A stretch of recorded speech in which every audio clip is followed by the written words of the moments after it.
The Lord be with you. A reading from the Holy Gospel according to Matthew. After Mary Magdalene and the other Mary had heard the message of the angel that Jesus had been raised from the dead, they left the tomb quickly with fear and great joy and ran to tell the disciples. Suddenly Jesus met them and said, "Greetings."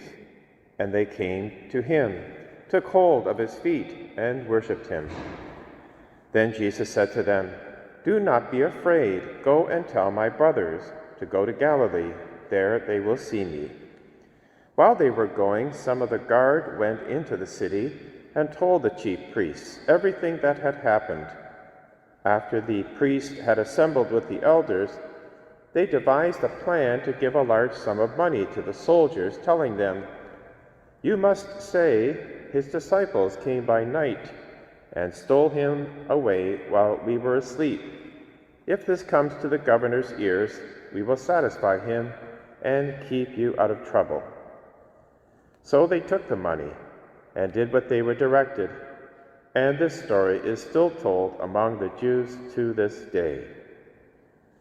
The Gospel of the Lord.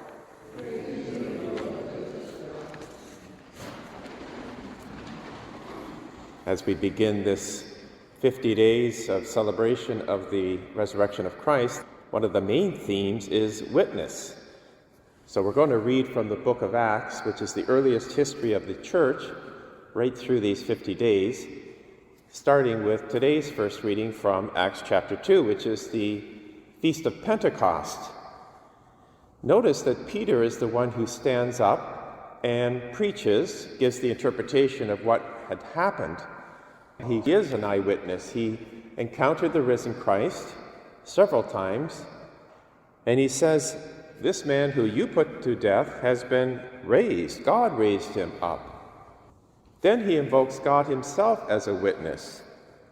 He says, "Jesus of Nazareth, a man attested to you by God with deeds of power, wonders and signs that God did through him." So there's the second witness, God through the miracles, all through Jesus' ministry. Third, David of the Old Testament. Peter invokes him as a witness. He's quoting from Psalm 16. This is David speaking about something that's going to be happening in the future. He says, "I saw the Lord before me, for he is at my right hand that I should not be shaken. My flesh will live in hope, for you will not abandon my soul to Hades, nor let your Holy One experience corruption." Well, we know that David died, so it can't apply to David. It's applying to one of his descendants, and one in particular, Jesus Christ. And that's why Jesus was 3 days in the tomb, not 4, because according to Jewish tradition, corruption, decay began on the 4th day of death. So he was raised on the 3rd day. He did not experience corruption. So there's another witness, King David. Now, in the end of today's first reading, Peter says, all of us are witnesses. And that includes you and I. How are we witnesses? Because the risen Christ lives in us through our baptism. And we are called to proclaim that fact, that we live as a people of the resurrection. We're an Easter people. Well, in the Gospel, we have other witnesses. Mary Magdalene and the other Mary, the wife of Cleopas, go to the tomb and they encounter the empty tomb and angels saying that Jesus has been risen from the dead. And then they're so excited they run to tell the other apostles, and on the way they encounter the risen Christ, who says, "Greetings," and then says, "Do not be afraid, go and tell my brothers." So there's the command, go. They were hanging onto his feet. Jesus says, "Go and tell my brothers." So there's another invocation for us to do the same. So how do we witness? How do we make sure that we don't either be afraid or think that our witness is ineffective? Psalm 16, which is today's responsorial, gives the answer. The psalmist says, "I keep the Lord always before me.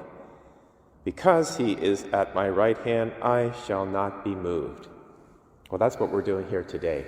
We're keeping the Lord always before me, because we're going to be receiving the risen Christ in the Eucharist.